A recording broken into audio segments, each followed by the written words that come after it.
Hola guys, buenas noches, otra vez yo por aquí.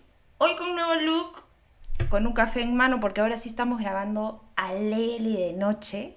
Y lo vamos a hacer de una forma distinta. La verdad que en el primer episodio yo andaba un poco nerviosa. Entonces estaba leyendo como mi exposición del colegio. Pero ahora no. Ahora voy a contar una historia de True Crime, pero más como si estuviéramos entre amigos. De hecho, es una de las primeras historias de True Crime que me introdujeron en este mundo un poco sangriento. Pero ojo, disclaimer aquí. Este canal no solamente va a ser de ese tipo de contenidos, que va a estar chévere, no se asusten, se los voy a contar así suavity, bien suavity, para que ustedes no sé, hay gente que se espanta con el gore, que se espanta con la sangre, tranquilos. Yo se los voy a contar de una forma tranquila, alegre. Bueno, ustedes confíen en mí. Así que vamos con intro para empezar una vez porque este lo voy a hacer más corto.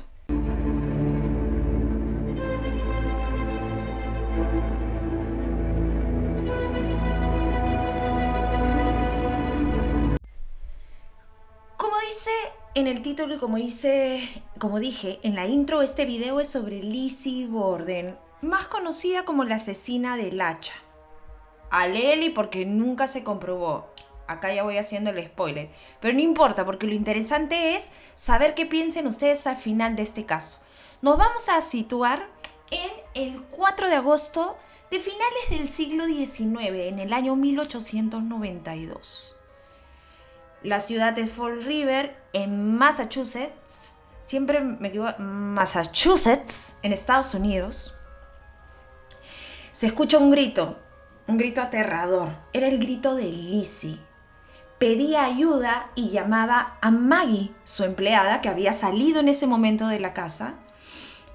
Y grita, Maggie, Maggie, auxilio, mi padre está muerto, mi padre está muerto, dice.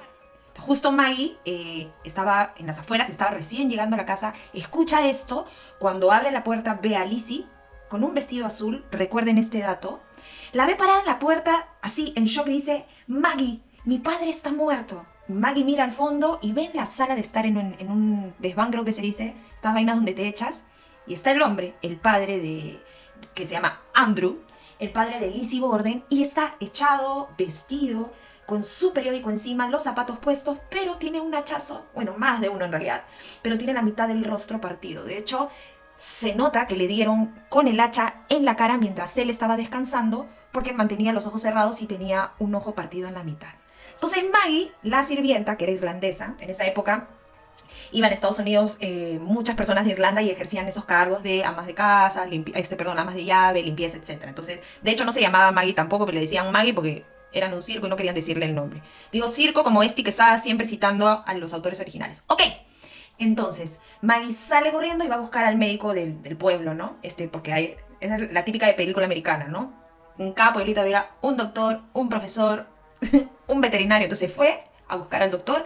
El doctor llegó en 2 minutos porque vivía de donde estaban ellos en la esquina y efectivamente ve al señor Borden hecho tripillas, sangrando. Él asume que esto recién se habría ejecutado porque él todavía estaba derramando bastante sangre. Usualmente cuando tú te haces un corte y está reciente es cuando empieza a brotar bastante sangre, ¿no es cierto? Y cuando pasa mucho tiempo es que ya drenaste, bueno, casi toda la sangre, como un caño, ¿no? Listo. Lizzie está en shock, Maggie está en shock, llaman a la policía, vienen a hacer investigaciones, empiezan a analizar el cuerpo. La policía era un chiste, pues. La policía en esa época era un chiste y ahora van a ver por qué. Porque las investigaciones, uno entiende que no tenían los recursos, ¿no? O sea, no existían pruebas de ADN, ni identificators, no había base, no había nada en esa época. Pero sí había un poquito de criterio y estos policías no lo tuvieron. Entonces, bueno, encuentran al cuerpo, viene una amiga vecina de Lizzie a tratar de calmarla y cuando pasan 2 horas aproximadamente, la sirvienta Maggie con la amiga dicen vamos a subir al segundo piso. Es extraño que no esté la esposa del señor Borden, que era madrastra de Lizzie, porque la mamá de Lizzie había fallecido cuando Lizzie tenía apenas unos 4 o 5 años. Entonces la señora Borden, como Lizzie le llamaba, era la esposa de su padre, su madrastra. Y en ese punto le habían dicho, Lizzie, ¿y dónde está la señora Borden? Lizzie no sabía, estaba en shock, decía, no, no tengo ni idea, no sé qué pasó, dijo que iba a salir a dejar un recado y regresaba, pero no, no sé nada de ella. No sé por qué en 2, 3 horas nadie había subido al segundo piso, pero deciden subir. Bueno, sí sé, porque tenían un cuerpo mortajeado ahí, entonces deciden subir, la empleada y la amiga.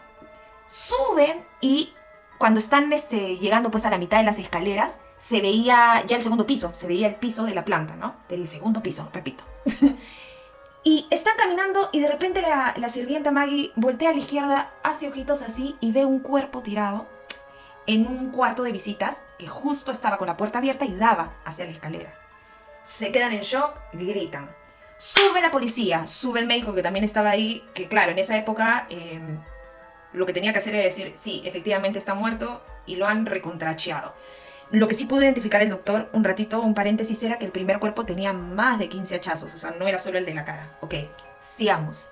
Entonces, ven este cuerpo echado y era la señora Borden. Era la señora Borden que estaba en el piso, boca abajo, y también había tenido 16 golpes de hacha. De hecho, los golpes eran tan brutales que estiman que con el primero ya ella knockout. Pasó a mejor vida. Se desvivió. La desvivieron, mejor dicho. Un ratito, un poquito acá, ¿eh? Bueno, entonces, dijeron, ¿what the F? La señora estaba muerta ahí, todos vuelven a entrar en shock, ya se estaba haciendo de noche. Y en esa época, dato importante, las autopsias las hacían en las casas. No habían en muchos pueblos como, este es el centro de criminología, esta es la morgue, acaban de hacer. No. Entonces, ¿qué hicieron? Tomaron los dos cuerpos, los pusieron echaditos en la mesa de comedor de la casa de Lizzie y ¡pin! Ahí el doctor les abrió la barriguita, les empezó a... ¿Por qué les abrió la barriguita? Porque quería revisarles si en los intestinos podían encontrar otras cosas, como arsénico o venenos que en esa época se vendían, pero como caramelos de limón, en todos lados, ¿no? Bueno, Lizzie está en shock. No encuentran ningún hacha, no saben qué pudo haber pasado. Lizzie no tiene ni la más paja idea de lo que pudo haber pasado. Ella solo dice que bajó de su cuarto, la casa era de 3 pisos, Lizzie dormía en el segundo, que bajó y que encontró a su padre así, desvivido. Ahora veamos un poquito la historia de Lizzie antes de entrar a cómo narraron los hechos ante el fiscal, ¿no? Y ante el juez. Resulta que Lizzie tenía una hermana llamada Emma. El señor Borden, el padre de ambas, estaba casado con su primera esposa, que era la mamá de Lizzie y de Emma. La noche de la tragedia, el día de la tragedia, Emma no estaba en casa. Emma se había ido, entonces su coartada estaba totalmente corroborada y no había nada a Lely porque ella estaba en otro lugar. Entonces Lizzie estaba sola en la casa. La madre de Lizzie muere. A los años, el señor Borden conoce a su nueva esposa, la madrastra, se casa. Ella y Lizzie nunca se llevaron bien. Ella nunca le dijo madre, le decía a la señora Borden, no conversaban mucho, era una señora también de carácter muy especial. Lizzie siempre pensó que estaba con su padre por la fortuna. El señor Borden era recontra codo, o sea, era una persona que tenía mucha plata, que la había hecho sudándola, sudando la gota gorda, entonces, pero había hecho mucho dinero, trabajaba en temas de inmobiliarias y también hacía cajones funerarios, si no me equivoco. Y si no, me lo acabo de inventar, pero bueno, de que hacía plata el señor. Pero era recontra codo. Era de esos viejitos que acumulan el dinero y que pero no quieren gastar en nada, ¿no? Entonces, a Lizzie y a Emma les molestaba eso un poco. ¿Por qué? Porque el resto de su familia vivía en otro barrio donde estaban los millonarios. Y ellos podían permitírselo porque tenían toda la plata, pero el señor Borden no quería. Él no quería gastar más. Él decía, no importa cuánta plata tengamos, tenemos una casa de 3 pisos, más que suficiente, vivimos bien. Era tan codo que ni siquiera puso que ya existía en esa época el sistema de agua y desagüe. Entonces ellos tenían que hacer la pila y la po en un balde y tirarla a un silo, o sea, o menor, o sea, de verdad, porque tenían todas las posibilidades para hacerlo, pero era un viejito tacaño y además era conocido como el viejito huraño del barrio. Todos los niños le tenían como miedo, como decían, ay, ahí está el señor Borden, salían corriendo, pero realmente no era una mala persona, era un hombre con un carácter fregado, era un hombre con un carácter especial. Durante la infancia de Lizzie y de Emma, él siempre se preocupó por ellas, o sea, a ellas no les faltó nada, pero no ostentaban de mayores riquezas y ellas sí querían porque sentían que lo tenían y que lo merecían. Ahora, hubo un hecho que puede demostrarles más o menos el carácter del señor Borden, el primer cuerpo encontrado, solamente para recapitular, en el que Lizzie, que no tenía muchas amistades, Trataba de encontrar hobbies, ¿no? Para hacer. Era una chica de 30 años en esa época. Si tenías 30 y no estabas casada, no tenías hijos, eras solterona, ¿no? Entonces ella ocupaba sus tiempos en asociaciones de caridad, iba a clubes llamados clubes para mujeres ricas y descaceradas, o sea, no tenía mayor cosa que hacer, no trabajaba, y en un momento se dedicó a cuidar palomas. Ellos tenían como un granero atrás de su casa y ella empezó a criar palomas, las cuidaba, les agarró mucho cariño y eran como sus mascotas, tenían un montón. Hasta que un día el señor Borden se rayó, agarró un machete y decapitó a sus palomas, ¿no? Se habían peleado y él hizo eso. No era, como lo explica Lizzie, no era como que por tomar represalias con ella, no era porque la odiaba, era porque era un cabronazo, era porque me molesto y te voy a dar donde más te duele, pero te amo. Extraño, ¿no? Pero bueno, hay familias tóxicas, hay familias tóxicas. Eh, Listo, entonces esa es un poco la historia del señor Borden y la señora Borden. Ya en esta adultez de sus 30 años, ya Emma también rodeaba los 30 y tantos, las hijas se molestan muchísimo porque el padre dona propiedades y dinero a su esposa actual y a la familia de su esposa actual. Entonces ellos dicen como que, nuevamente, what if? O sea, y nosotras somos tus hijas. Entonces él dice, ok, para que no me hinchen más la paciencia, les voy a dar una propiedad que estaba valorizada, pues échenle $5,000 que hoy en día pues valen, serían, no sé, $500,000 de ahora, ¿no? Y se las vende por $1 a ellas. Y les dice, ok, les voy a vender esta propiedad y estas tierras por $1 cada una. O sea, era un chiste, ¿no? Pero lo hacía porque era tan poco demostrativo en afecto que no quería regalarles cosas, sino que ellas sintiesen que lo habían comprado con esfuerzo. Entonces, ellas le dan $1 y él dice, ok, ahora yo se las vuelvo a comprar y les da los $5,000 que serían como $500,000 de ahora, ¿no? Bueno, entonces dinero tenían todos. Ellas ya estaban bien, él, tenía, la esposa también era de un carácter un poco jodido, pero entre los dos se complementaban bien. Eh, Días anteriores al fallecimiento de ambos, sucedió un hecho también un poquito extraño, que se los voy a contar para ver qué opinan. Eh, Se supo que habían hecho caldo de cordero, ¿no? Maggie y la señora Borden habían cocinado caldo de cordero y el señor Borden era tan duro que dijo, hagan caldo de cordero, pero para 2 semanas, ¿no? Claro, como no tenían refrigerador, esa vaina estaba pero más podrida, pero igual se lo comían, ¿no? Igual se lo comían así con moscas, lo volvían a calentar. Es loquísimo porque no lo necesitaban. Entonces es como que, ¿por qué tendríamos que hacer esto? Pero bueno, así era él, era su casa y eran sus reglas. Entonces, ya cuando quedaba poco caldo de cordero, o sea, ya a finales de la segunda semana, todos estaban con una diarrea infernal, ¿no? Enfermos, vomitando y con diarrea. Eh, y en una de las últimas cenas, antes de los asesinatos, Lizzie hizo un comentario que fue, bueno, es probable que tengo el presentimiento que pronto alguno de nosotros estará muerto, o varios, ¿no? Supuestamente ella dice que lo comentó por la comida, ¿no? Ella dijo, oye, estamos comiendo esta vaina que está mosqueada, nos estamos... En esa época te morías de una diarrea, era así de simple, no era como ahora que te tomas un bismutol, una pastilla y ya estás, ¿no? En esa época una diarrea te mataba, entonces ella dice que lo dijo por eso, pero qué casualidad que justo 2 días después sucedió.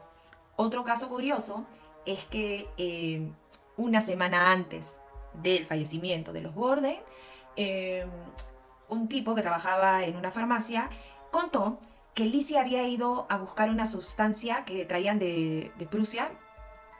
Era un químico súper fuerte que con 4 gotas mataba a cualquiera, pero lo vendían porque se usaba también para limpiar alfombras, para limpiar pieles, disuelto en agua y con muy pocas cantidades.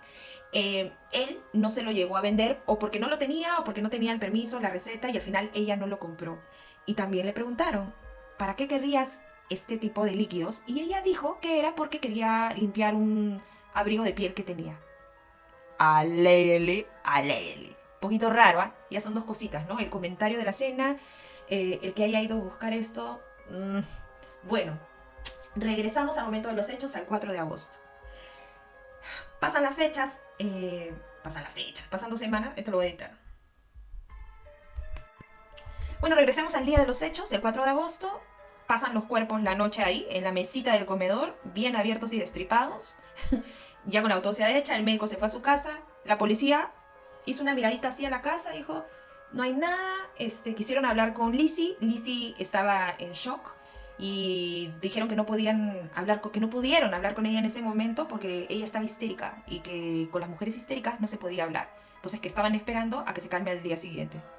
Hola, hello, what the F? O sea, era el momento para agarrarla fresquísima y hacerle todas las preguntas, pero claro, en esa época, ustedes sabían que la histeria en la mujer en el siglo XIX los médicos lo curaban con la de Spider-Man. ¿Sabían o no sabían? Claro, cuando las mujeres entraban en trompo por cambios hormonales o cualquier cosa, histeria. ¿La curamos? Como dice Junior Healy, con pumba pumba. De ahí se inventaron los vibradores y toda esta vaina, ¿no? Pero todo este tema de... Por eso ahora cuando una chica se molesta y te dicen, estás histérica, viene de eso, ¿ya? Bueno, entonces era considerado una condición. Entonces una mujer cuando estaba histérica no podía ser interrogada por la policía. Era eso, que la policía le valía madres, ese día tenían que irse temprano a su casa y se largaron. No tomaron muestras de nada, los cuerpos quedaron ahí. Lizzie y Maggie durmieron en la casa, la amiga de Lizzie se quedó para acompañarla y pasaron la noche todos en la casa, hicieron pijamada. Durmieron con los cuerpos bien fresquitos y ensangrentados en la mesa del comedor. Al día siguiente viene la policía a recoger los cuerpos. Ya no sé para qué más, porque si hubiera habido pruebas o cualquier cosa, ya estaban más que sucias o más que borradas. Listo.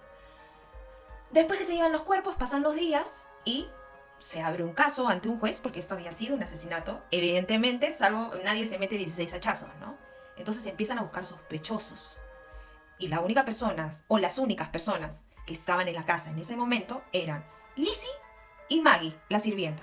No habían más. Emma estaba en otra ciudad, no habían más personas. El doctor llegó después. Entonces, tendría que haber sido una de las dos o alguien que se haya metido a la casa.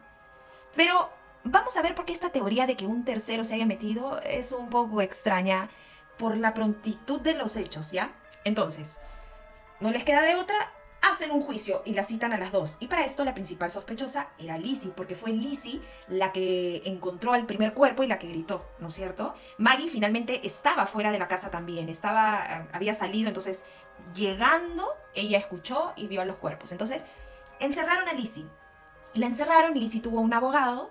El problema acá era que, como Lizzie estaba en shock, la tenían a punta de morfina, ¿no? Así se curaba todo también en esa época, ¿no? ¿Te duele la cabeza? Morfina. ¿Estás nervioso? Morfina, toma. Entonces, hay muchas contradicciones en las declaraciones de Lizzie durante el juicio, pero si estaba prácticamente drogada. También en ese aspecto la policía hizo súper mal su trabajo, ¿no? Porque en vez de interrogarla cuando está con todos sus sentidos alertas, cuando está consciente de lo que está diciendo, y es más, el mismo día de los acontecimientos, esperaron que pasaran los días, la mantenían drogada con morfina, y entonces ella un día contaba una historia, al día siguiente contaba otra, y obviamente se contradecía. Pero al final esto jugaba a su favor, ¿no? Porque quizás si hubieran hecho las cosas correctamente, hubieran tenido un testimonio más verídico desde el inicio. Bueno, luego también interrogan a Maggie. ¿Qué es lo que Maggie cuenta? Maggie cuenta que ese día el señor Borden había salido a hacer su caminata en la mañana. Él salía a caminar todas las mañanas. Luego regresaba a casa, leía el periódico, tomaba una siesta y después iba a trabajar. ¿Ok? La señora Borden esa mañana estaba limpiando el segundo piso. Estaba limpiando las habitaciones, el cuarto de visitas, era una casa grande, etc. Lizzie dice que estuvo en la cocina un momento, luego subió al segundo piso a descansar a su cuarto. Y que se cruzó con la señora Borden y que la señora Borden le dijo que iba a salir a hacer unos mandados, a hacer unos recados. Listo, todo eso lo escuchó Maggie, entonces está certera su declaración. Maggie en ese momento estaba limpiando las ventanas, hacía un calor de la patada y Maggie todavía estaba con diarrea y estaba empinchadísima. Dice que ese día estaba muy molesta, ¿no? Porque le habían hecho limpiar todas las ventanas y con un sol espantoso y ella con diarrea, con dolor de cuerpo por la sopa esta cochina de cordero. Y dice Maggie que en un momento, cuando el señor Borden sale a caminar, Lizzie le dice desde el segundo piso, grita hacia el primer piso donde ella estaba limpiando las ventanas y le dice si quiere ir no sé cómo, a las tiendas, ¿no? Bueno, lo que vendría a ser un mall ahora. Le dice, ¿quieres ir? Hay unos nuevos trajes, quiero ir a ver. Y ella le dijo, ni de coña, ¿no? O sea, no voy. Estoy con diarrea, me siento mal, ustedes están ahí en sus cuartos y yo estoy limpiando toda la casa. No voy. Luego entra a la casa y el señor Borden siempre, obviamente, él tenía llave de su casa, entonces nunca nadie le tenía que abrir, pero en ese momento escucha que toca a él la puerta fuertemente y dice, no puedo abrir. Parece que le habían puesto un seguro adicional a la puerta por dentro. Entonces Maggie dice, me pareció súper extraño porque nunca hacíamos eso en casa, siempre dejábamos las llaves sin seguro y el señor siempre entraba con su llave, ¿no? Entonces, bueno, me demoré porque estaba abriendo la puerta y mientras yo estaba tratando de abrir la puerta, escuché claramente cómo Lizzie desde arriba soltaba unas carcajadas. Bueno, le abre la puerta, hace pasar al señor Borden, le da su periódico y lo lleva al desván porque él va a tomar la siesta y luego ella sale. Lizzie, por su parte, reafirma lo dicho por Maggie, lo mismo, que su papá llegó. Su primera contradicción fue decir que cuando su papá llegó, ella bajó, lo saludó y le dijo, papá, te ayudo a quitarte los zapatos, y ella dice que le puso unas pantuflas para que estuviera durmiendo más cómodo, ¿no? Se contradice porque, como verán en la foto, él está con sus zapatos puestos. Entonces, pero bueno, la chica estaba morfineada también, o sea, y ya pasaron varios días también. Ella dijo en ese momento, bueno, yo pensé que le había puesto pantuflas, pero bueno, a lo mejor no me acuerdo muy bien, ¿no? Bueno, esa fue la primera contradicción. Ahora, la defensa decía que era imposible que haya sido Lizzie porque el doctor había certificado que los cuerpos estaban fresquísimos, se recién habían muerto, no había pasado más de una hora y no había rastros de sangre ni en ella ni en su ropa. Cuando Maggie, ¿se acuerdan que les dije lo del vestido azul? Cuando Maggie entró a la casa después de los gritos de Lizzie, también dijo que la vio perfecta, puestísima, arregladísima con su vestido azul y acuérdense que no había sistema de agua y desagüe en su casa, entonces no hubiera tenido tiempo Lizzie para bañarse, para cambiarse, o alguien hubiera tenido que ayudarla porque no se encontró ni un resto de sangre en la ropa que ella tenía ni nada. Bueno, la policía dice, iremos a la casa, pues vamos a investigar. Tenemos que hacer algo porque nos están dando un sueldo por eso. Entonces van al sótano y encuentran de verdad que todo en perfectas condiciones, solo encuentran el mango de un hacha, pero no encuentran la cabeza del hacha. También, amigos, si vas una semana después, es más que descuidados o descuidadas las que dejaron el mango del hacha, ¿no? Pero, Dios mío, bueno. Entonces ahí la policía como que se avispa un poco, ¿no? Y ahora dice, bueno, interrogaremos también a la amiga, porque algo debe saber. Van, interrogan a la amiga, y la amiga señala que la noche en que sucedieron los hechos y que ella se quedó a dormir para acompañar a Lizzie, se despertó en la madrugada porque escuchó ruidos en la cocina. Dios mío, yo pensaría que estarían peinando. Pero no era Lizzie. Y estaba quemando un vestido. Y ella le preguntó, ¿por qué estás quemando un vestido? Y Lizzie le dijo, porque es que tiene unas manchas de pintura. Y como ya no las puedo sacar y no puedo dormir por todo lo que ha pasado hoy día, estoy limpiando y he decidido quemarlo. ¿What? O sea, bueno. Vestido que pudo haber encontrado la policía si es que esas manchitas no eran pinturas, ¿no? Pero como no buscaron, no encontraron nada, pues. Entonces solo tenían el testimonio de la amiga, que finalmente me dijo y ella me dijo que le dijeron. Entonces no había pruebas, no había nada, porque el vestido ya estaba quemado. Lizzie lo negó. Desde ese entonces la amiga se distanció un poco de Lizzie porque se asustó, ¿no? Al inicio el pueblo apoyaba a Lizzie porque la creían inocente y todo, pero luego, con todo lo que estoy contando y ellos iban escuchando porque esto era un show, todo el mundo quería saber del tema, empezaron a sospechar y todos se pusieron en contra de Lizzie y empezaron a gritarle la asesina del hacha y todo el mundo decía, bueno, tuvo que haber sido ella, ¿no? O sea, no hay forma. El tema, un dato bien interesante es que durante el juicio le pusieron a Lizzie al frente a las cabezas del papá y la madrastra. Innecesario, pero la Lizzie se desmayó, ¿no? La chica se desmayó porque debe ser fuertísimo que pongan la cabeza de tu papá y de tu madrastra al frente tuyo, ¿no? No se sabe qué quisieron lograr con eso, de repente asustarle y que confiese, pero bueno, se desmayó. Y peor, porque estaba más morfineada todavía después de haber visto eso, ¿no? Entonces, siguen los juicios, están en dimes y diretes, es todo lo que se sabe, pero no hay ninguna prueba porque la policía nuevamente no recabó nada. El señor juez termina finalmente declarándola inocente. A ella y a la otra sospechosa que era Maggie. De hecho, sí había muchas más pruebas de que era muy poco probable que Maggie hubiese hecho eso, pero ahora les voy a contar algunas hipótesis que se barajaron. Bueno, la declaran a Lizzie inocente, Lizzie regresa a su casa y se queda con toda la plata del papá. Lizzie y la hermana se quedan con todo el dinero y bla, bla, bla, ¿no? Ahora vamos a las teorías, ¿ya? Porque, claro, la declararon inocente, pero la gente, la sociedad, siempre la tuvo a ella como culpable, ¿no? Entonces, por muchas cosas, si bien no se podía explicar porque ella no tenía ni una gota de sangre encima, bien rarito que encuentren el hacha, que el farmacéutico haya declarado que ella fue a buscar un veneno que también sirve para limpiar ropa, un poco extraño el comentario que hizo de que pronto alguien ahí moriría, como que todo apunta a que ella era la asesina, ¿no? Pero como no habían pruebas, como había pasado tanto tiempo y la policía había sido tan inepta, finalmente la terminaron declarando inocente. Ahora, en esa época, si eras culpable de un caso de homicidio como este, la condena era la pena de muerte. Dentro de todo, los expertos en criminalística dicen que está bien el veredicto porque si la hubieran acusado, la hubieran matado y si realmente ella no fue culpable, no hubiera sido justo para Lizzie, ¿no? Pero por otro lado, si fue, bueno, se ganó pues porque la declararon inocente y además se quedó con toda la fortuna, ella y su hermana, ¿no?